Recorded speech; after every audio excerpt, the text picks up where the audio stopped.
Да, се враќаме во емисијата. Наши гости се универзитетските професори Ферид Мухич и Гордана Попсимонова. Како што кажавме во најавата, професорке, во овие денови како одат паралелно преговорите за нова влада и како е се поизвестно дека таа влада ќе биде составена од СДСМ и ДУИ главно, можеби ДУИ сега ќе делува како од позиција на малцинска влада, не се знае тоа, но без разлика, се зголемуваат овие повици за немири, за судири, некои јавни личности, актери повикуваат дури и на војна директна. Кажете ми, зошто ова се случува баш во овој момент? Вие гледате ли причина баш во Македонија сега за некаков отворен судир? Па не, повиците за немири, судири, војни се актуелни веќе, мислам, беа актуелни веднаш после изборите, па после стивна, кога се отвори можност ВМРО ДПМН да формира влада со ДУИ, исчезна тој квази национализам и откако ја изгубија шансата да формираат влада, еве некако преку ноќ повторно сме сведоци на некакви иницијативи за немири, ама мислам дека се толку изџвакани, толку неуспешни, толку прозирни, што сметам дека навистина време да имаме многу работа пред нас, многу сериозна работа. Владата ќе се формира и ќе треба сериозно да се работи на нашата заедничка иднина, иднината на тие што се чувствуваат заради некои нивни причини оштетени и иднината на сите останати во оваа земја. Професоре, ситуацијава се представува од страна на се уште владеачката ВМРО ДПМН како ситуација да се биде или не. Значи, според она што денеска излезе како информација во општинските штабови на партијата, се повикува членството со една парола дека Македонија е нападната, дека ВМРО е нападната и дека државата треба да се одбрани. Ќе поедам еден чекор наназад. Нешто што на моје изненадување и промакна на сите од ова нова фела која ја имаме во изобилство аналитичари и експерти. Никој од нив не ја забележа таа работа. Имено, сите се фокусира на тоа како да објаснат дека 50-тина, 40 до 70.000, да речеме 50-тина илјади албанци, гласаа за една македонска, доминантно македонска партија, етнички македонска, СДСМ. И објаснувањата на секоја од тие емисии одеа главно во еден подценувачки, иритантно, да кажам, денунцијаторски тон, дека тие го направиле тоа заради некаква лукративна корист, добивале пари од овде онде, некои од оние сензационалистички емисии тоа отворено ги обвинува, па се до она подценување кое и вчера го слушнавме дека кој може да поверува дека во Арачиново имаат капацитет за граѓанска партија и за граѓанска држава и да не се шегуваме со тоа.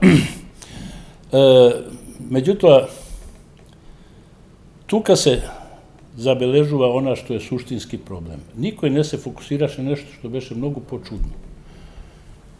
Иако е необично, иако е голем исчекор, иако е навистина директно граѓански гест, што тие 50.000 албанци гласаа за една граѓанска опција, изненадувачки многу повеќе за еден сериозен аналитичар кој може да е социолог, може да е социјален психолог или културолог или политиколог, меѓутоа апсолутно требаше да биде изненадувачки како 450.000 луѓе гласаа за една партија која е чие раководство е имено компромитирано, можеа со своји уши да се уверат сите дека тие се корумпирани, дека имаат големи криминални сделки правени.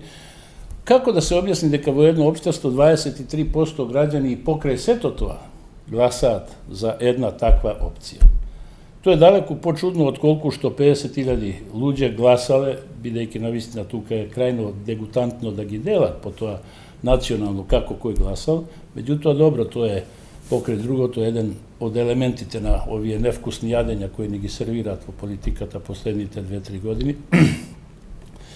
Таа дегутантност iako ne bi trebalo da spomnuva uopšte, ono koga veke se spomnuva, ova je na vistina alarmantno. I moje to objasnuvanje je sledno to, deka sušnost stanova zbor, moja teorija je deka sušnost istorijana, svetskata politika je istorijana populizmot. Postojat varijanti na populizmot, no ne postoji nijedna opcija koja ne je populistička. Što znači to? To znači deka vlade Atonije partiji koji na nekoj način go prifaćat, makar intonativno, često i so zloupotreba, pa sepak prikažuva deka je sledat voljata na narodu. Sprotivnata opcija je ona koja Platonija predloži. Ne narodot toj koji treba da vodi. Narodot ne zna, treba da go educirame, da mu pokažeme vrednosti i ideali, zato to je predlaga filozof kralj. Kralj da bide filozof, najumniji od. To je ono što i prosvetiteljstvo toga sakaše. Da gi prosvetlime luđeto i da gi usoglasime so visokite ideali, od francuskata buržoaska revolucija, fraternite, liberté, egalité. Znači, to ne postoji. Sve ta istorija dosega je ova. Kaj nas imame dva populizmi. Imame jedan koji je ovoj totalitaren i koji je izrazito nacionalistički sega fokusiran. I to je ta retorika okolo sudiroti zagrozenosti i na Makedonija, i na partijata, i na vrednostite i tako natamo. I imame vtora ta opcija koja je očigledno građanska i koja je liberalna, koja je, so drugi zborovi može i da se kaže, ekskluzivan i inkluzivan model. Inkluzivni od model je ova SDSM opcija. I ne je uopšte čudno što Albancite vo tolikav broj pristapija na ta bidejki, to je jedna opcija koja je izvorno građanska. Izvorno građanska, od druga strana točno za njih i podrazbira da gi dobijati građanski te prava celosno. Kada se navratime podosno da nego uzurpiram premnogu svega ovoj delu od razgovora, ti na toj delu okolo pravata što dobivat, što barat, da li treba da barat ili treba prosto automatski da go imate. No ova sega retorika je mnogo opasna. Imeno to je populizam ekskluzivan, nacionalistički, akcentiran i totalitaren. Je neverojatno opasan. Ja ne bi go podcenuval, bidejki imame sveži primjeri. Milošević beše takov tip predvodnik, koga otvorenog i proglasi svojite nacionalistički celi. Nemojte da zaboravite, oni vela diktator i tako na to. 92% građani glasa za nego pri prvotu biranja. 4 partiji dobi su nad 80% izborite. Ne bi bilo isključeno danas da se javi živ, deka povtorno bi pobedili na izborite. Zašto? Zato što nesplasna to je nacionalistički poriv na trebu luđetu. Vtor primer, site velat strašniji od diktator ovoj onoj tiranin Hitler. 86% građanski glasovi Hitler dojde na vlast kako kancelar vo Germanije. 86%. Što znači da toj populizam može da bide neverojatno silen motiv da se mobilizira ako zna to je da go na neki način izmanipulira. A prabotat na to, tokmu su ova retorika deka sega tije se nabrani kod na ona što je navodno zagrozeno. Да, тука начнавте неколку теми за кои вечерва ќе зборуваме. Сега така дозволи става да чисто да се доврзам на професорот. Факт е дека груевизмот, пирамидата негова е надградувана бар во 10 изборни циклуси со палење и гаснење заедно со неговиот коалиционен партнер во владата на црвеното светло на национализмот. Меѓутоа, владењето е вид на популизам, ама многу прагматичен популизам, до болка прагматичен. Значи, зборуваме за администрација од 150.000 души горе-доле, никој не е од нас не ја знае точната бројка. Зборуваме за јавниот сектор, во кој што бар јас и професорот работиме, и што е најтрагично, зборуваме за реалниот сектор, на малце што постои, што исто ставено во спрега со владеачката врхушка. Сите тие луѓе имаат интерес да бидат еден од 450.000 кои гласале за владата на Груевски. Меѓутоа, нема да бидам екстремна, можеби како професорот Фрчковски вчера спомна бројка од 150.000 минимум од редовите на ВМРО кои ќе се откажат од своите книжки истиот ден кој ќе се воспостави нова влада.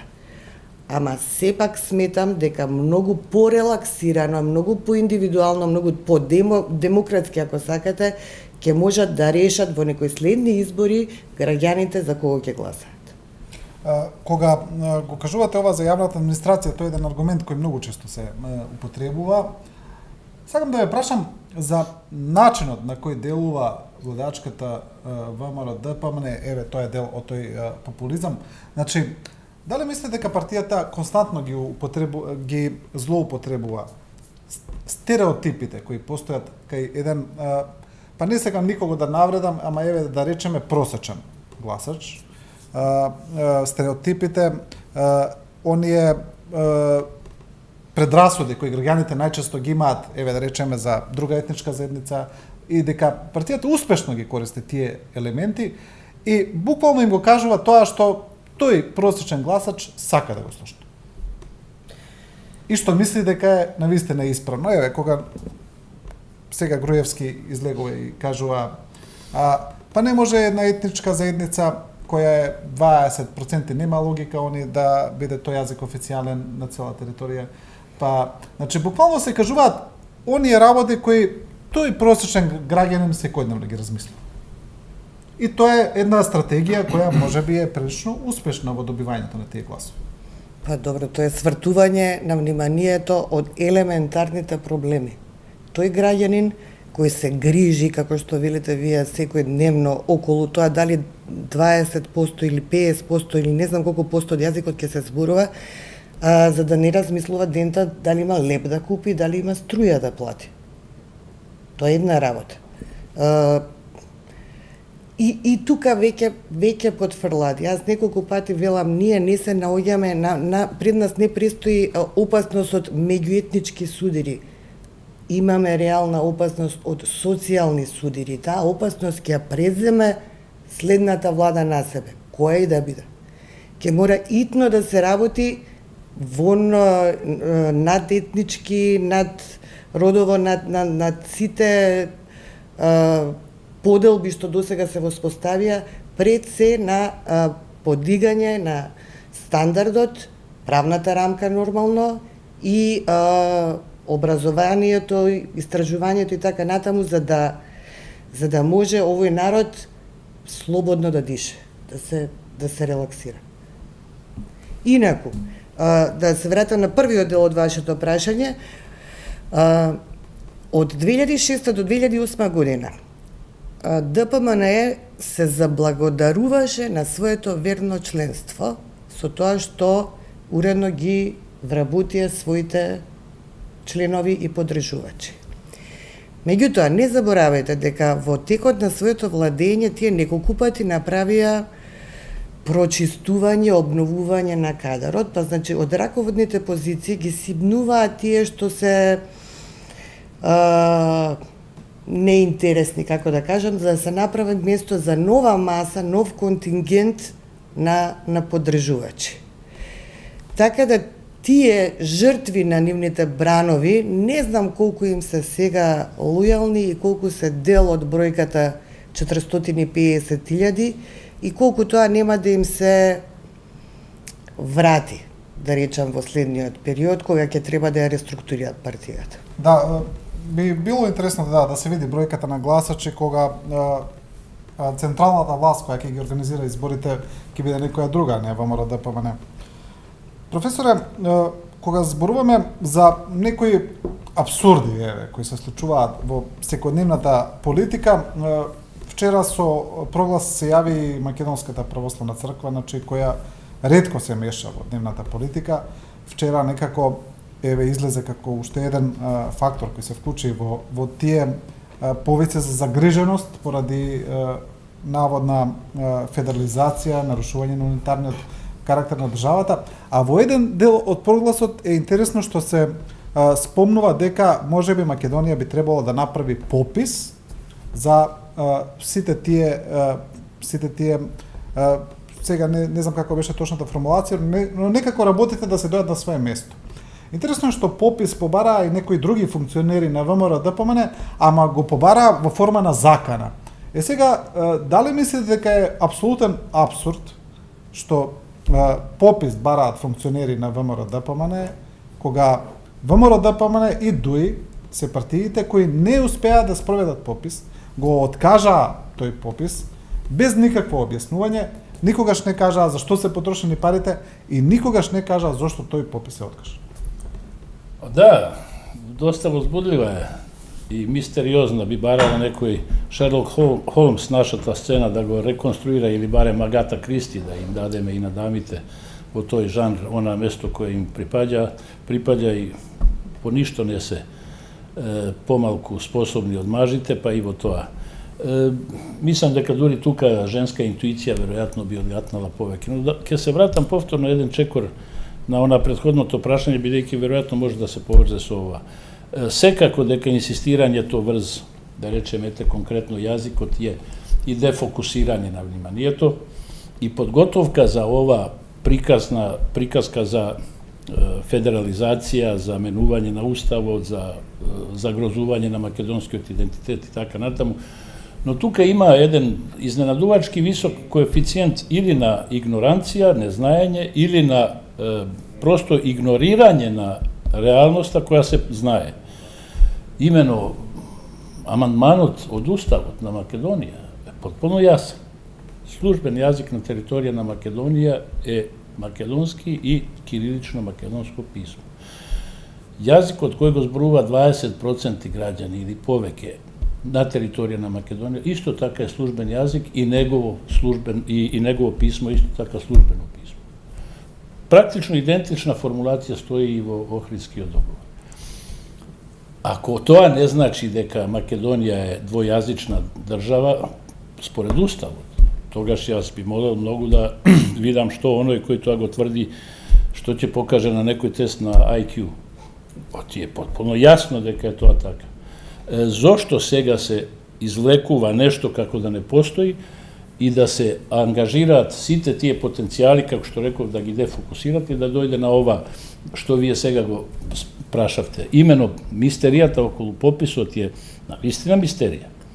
Таа е буквално една Шерлок Холмсовска приказка, бидејќи како што рековте, двете партии беа на власт.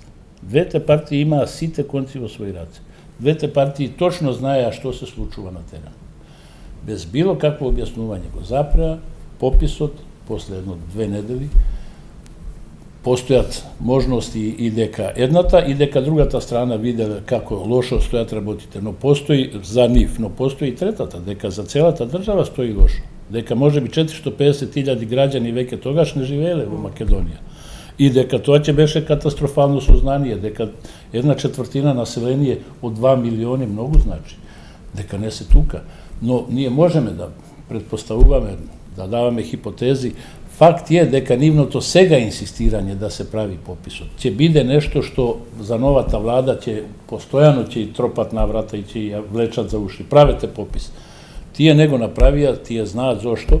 Меѓутоа, состојбата со пописот сепак треба да остане официјално во една секуларна држава, работа на политички органи на таа држава и верските институции не би требало тука воопшто ни да сугерираат да постои или да не постои пописот, не би требало да го коментираат тоа. Тука се крие уште една апсурдна стапица во тој повик за попис од страна на да е само една, но ова е интересна бидејќи кога функционери на ВМРО ДПМН бараат попис и тоа го бараат во форма на закана.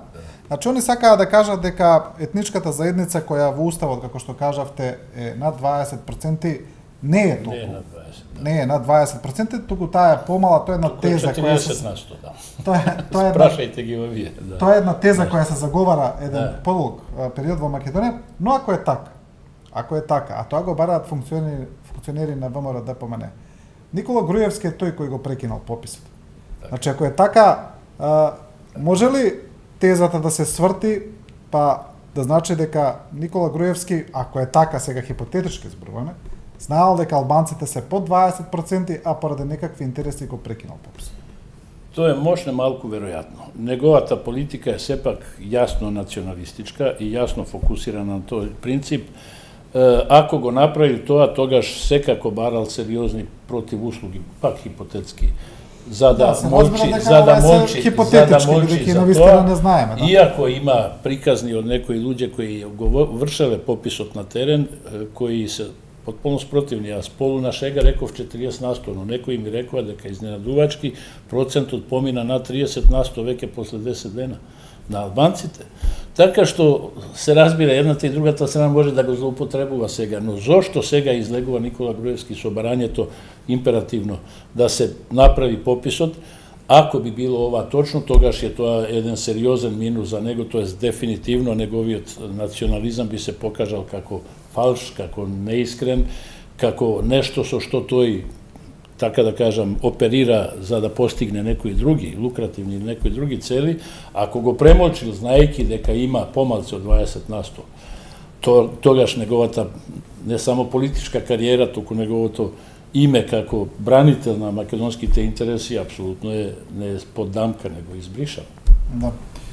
Profesorke, кога зборуваме за овие процеси, вие бевте активно вклучена и во професорскиот пленум, и во шарената револуција, која професорот Мухич не сака да нарекува револуција, сега да не влеземе во таа расправа, да, мислам дека. Но друга би беше поентата, сакав да кажам дека бевте прилично активно вклучена онака во општествените текови. Има една замерка на дел од припадниците на тоа движење дека сето ова сега што се случува со сетот на албански барања, со албанската платформа е нешто што не да не било само предвидено, тука е нешто што ја скрена работата, го скрена целиот тек на наставните од она што требаше да биде промена, како што тие велат режимот на Никола Груевски и откривање на криминалите, и сега се сведе на сет на етнички барања. Потребата од решавање на прашањата кои се наведени во платформата дефинитивно постои. Тие прашања, тие проблеми се актуелни и треба да се решат. Дискутабилен е моментот кога се ставија на маса. Меѓутоа да го разберете, иницијаторот на платформата бил господинот Али Ахмети, најверојатно за да се оправда пред членството кое што е исклучително еродирано.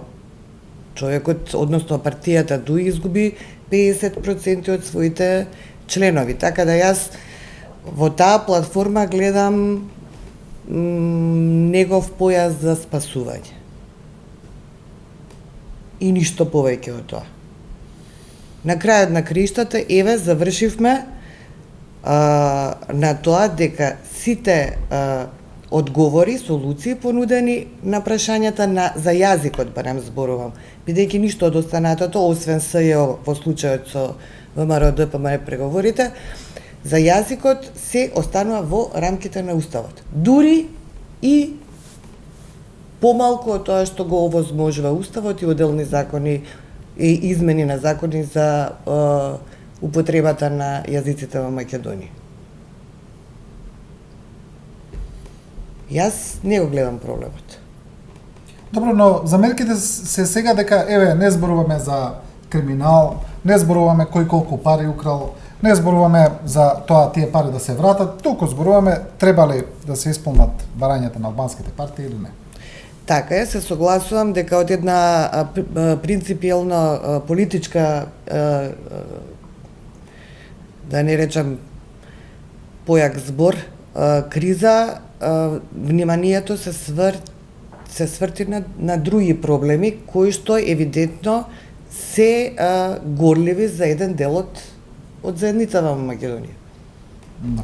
И кои што убаво го искористиле моментот. Бидејќи без тие 10 пратеници не може да се формира влада. И јас така би играла исто. Да. Кога зборуваме за албанската платформа и за она што е преговарано со двете партии, Кажете ми, ќе успее ли ВМРО-ДПМ и Никола Груевски да ги убеде своите гласачи дека тоа што го вели Дуј, дека не е точно, дека тие целосно ја прифатиле нивната платформа, освен барањата за сега? Не, тоа секако нема. Мислам дека секој знае, оти тие се согласиле за се, освен за СЈО, и што и да права, тоа е завршена работа. Но ова претходното прашање е многу интересно. Постојано одам, така да кажам, наместо да антиципирам, одам на реминисценции, се враќам еден чекор назад, затоа што се многу интересни ови прашања. Видите, постојат две нивоа тука. Зошто не се зборува толку веќе за криминалот кој го чувме сите со своји уши, што е најлошо, или како да кажам, што и нас не остава без алиби. Човек со малку чест мора да го осуди тоа, го слушна, не може да залажува дека не го слушна. Тоа е сега веќе тема која е под надлежност на специјално јавно обвинителство. Таа веќе и не е толку ни изборна ни за владата. Таа ќе биде решена доколку се изгласа да СЈО работи додека не ги заврши согласно на законот покренатите постапки. Значи, тоа е таму. Меѓутоа, ова платформа сега таа е интересна, велам, тоа е едно друго ниво. Да, таа решава некои горливи прашања за еден дел од граѓаните на Македонија, албанците, меѓутоа таа платформа би рекол дека е и во вистинскиот миг предложена. Не мислам при тоа само на тоа дека имаат сега карти, имаат джокер во своја рака, не само дека може да искориста што инаку рационално е, туку објективно тие немаат избор освен сега. Ете кога сме кај јазикот. Сите, дури неколку умни луѓе кои многу ги почитувам, кои се инаку и сами, албанци и така, се на некој начин разочарани од претераното инсистирање врз јазикот, додека постојат толку многу сериозни прашања и социјални и здравството е во катастрофална ситуација, болниците, образованието, инфраструктурата по селата, училиштата и така натаму. Зошто толку околу јазикот? Тука љубезно би се, така да кажам, разминале тие и јас. Затоа што мислам дека екзистенцијалните проблеми, колку и да се важни, се проблеми кои никогаш не се решава. Нема општество кое нема тие проблеми, нема човек кој ги нема тие проблеми. Тие се од ден на ден. Секој ден носи своји нови барања. Екзистенцијалните прашања се оние со кои се живее, кои никогаш не се трајно решени, кои се инконтинуа присутни во секој општество. Прашањето на јазикот се решава еднаш за секогаш. Прашањето за јазикот е многу позначајно. Тука се решава нешто што е условно речено не само душата на секој народ, туку што е достоинството на тој народ и тоа мора да се постави, така да кажам, еднаш за секогаш, без оглед како ќе биде решено. Што знам, валонците и фламанците го решија без било какви проблеми. Многу други држави, во Швајцарија, секој производ има етикета на 3 јазика. Германски, француски, италијански, по тој редослед, бидејќи се бројчано толку застапени. Сите институции се на 3 јазика и нема никаков проблем. Меѓутоа, проблемот на јазикот не е проблем кој треба да става во исти ред и особено не е проблем кој треба да се покаже како инфериорен или да се стави во втор ранг пред ургентните проблеми на екзистенцијата. И најургентниот проблем на екзистенцијата ќе се реши. Сепак нешто, ако не се јаде леб и месо, ќе се јаде суглеб. Но секој ден нешто се јаде. Али јазикот, културниот идентитет, тоа мора еднаш да се за секогаш реши. И мислам дека тоа го чувствувам кај овие представниците на албанските партии како нешто околу што тие се согласија. Дека не затоа што би занемариле екзистенцијалните проблеми, туку што чувствуваат дека сега навистина ова е чекор кој македонското општество може навистина да го крене на еден повисок квалитативен ниво во однос на граѓанското општество. Наеднаш да се ослободиме од оние предрасуди и да излеземе на едно ниво кое ќе го прифати како потполно нормално, равноправно културно живење на сите народи. Знаете каде би бил тука можеби проблемот, професоре? Еве денеска на пример во нашата контактна отворена програма кај колегата Огнен се јави еден гледач и вели, баш беше темата ова прашање, вели, добро, вика, ова не е Европа, знаете, ова е Балкан. Видите, тоа е незна географија. Балкан е извор на Европа и јас се чудам секогаш кога и се лутам, морам да реагирам малце по темперамент, тука вели дали ќе не примат во Европа. Па ние ја измисливме Европа, името Европа е од овде настанато. Него дали ќе не примат во Европска унија, во организација, ова не е организација Европска унија, но ова е Европа. I dodeka nije na Balkan, ne shvatime дека сме ние носители на изворот, еве, од земјоделието, коренот на Европа е тука. Сакам да кажам друго.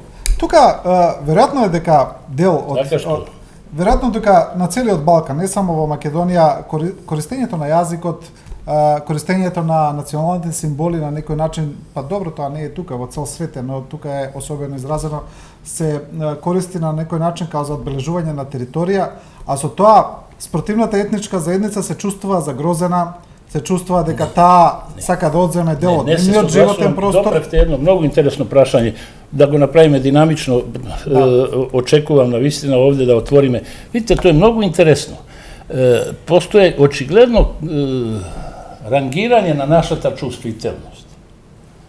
Ние сме, јас сум изненаден колку е нагласена таа, да не кажам анимозитет, но една прилично голема дистанца чувствителноста во однос на македонците кон албанците. Изненадувачки е противно на историјата. Албанците и македонците никогаш не војувале. Македонските жртви од Србија меѓу двете војни, од 14.000 жандари во Југославија, 12.000 биле во Македонија. Македонски жртви од бугарите во Втората светска војна, од андартите од грците, се 10-кратно, 100-кратно поголеми од сите македонци што биле жртви од албанците. Тоа се два народи кои всушност неверојатно миролюбиво живееле. И мощно е интересно и мора да се крене прво да разбереме од каде тој анимозитет, сепак ќе го потребам тој збор, и како да го надминеме, бидејќи на вистина не постои историска хипотека меѓу нив. Да тури знаме... Балистите, професор? Молам? Балистите? Па, велам споредено, не споредливо помалку. Не велам немало. Имало и од едните и од една и друга страна, но тоа се мали спорадични мигови. Ако споредите дури бројот, што знам, на заемните истребувања на ВМРО членовите меѓу двете војни, тоа е поголем од сите жртви, јас мислам, и од двете страни во 2001 конфликтот. Така што балистите е една епизода која е, кога секе се собере, сепак неспоредливо помала од официјалниот, немаат они ни една, да кажам, ваташ. Бугарите имаат, немаат ни едно, што знам, испраќање на евреите во Треблинка. Напротив, евреите доживеа спас кој успеа да дојде до Албанија. Албанија е единствена земја тогаш под окупација, која имаше 3 пати повеќе евреи после војната, Втората светска војна, отколку пред сите тамо најдоа за солниште, кои успеа да стасаат. Немаат оние погроми по селата кои ги има грчките андарти, страшни работи. Нема она што хараше 20 години, како што ви реков, 12.000 жандари кои ги брка шумкавите. Ние тука се разбира, од сето тоа треба да се ослободиме. Меѓутоа, интересно дека ова потполно се игнорира, а се преценува, пренагласува некакво заемно вековно непријателство кое всушност не постоело. Нема факти кои би го потврдиле тоа, напротив, и во Илинден, и во неколку други случаи, тие се борови на иста страна. Така што е мощно интересно од каде ова доаѓа, зато не би се согласил дека е тоа некој специјалитет на Балканот. Тука има нешто што оди подлабоко од фактографијата, и тоа е она што би кажале шершела фан. Барајте некоја емоција. Тука има некоја емоција која треба да социјална психологија и историја да ја откријат и да ја изложиме пред нас самите, сите, и да се ослободиме од неа. Да. Добро, ние ќе мора повторно да направиме една кратка пауза за реклами и ќе се вратиме во студиото и ќе продолжиме со разговорот секако.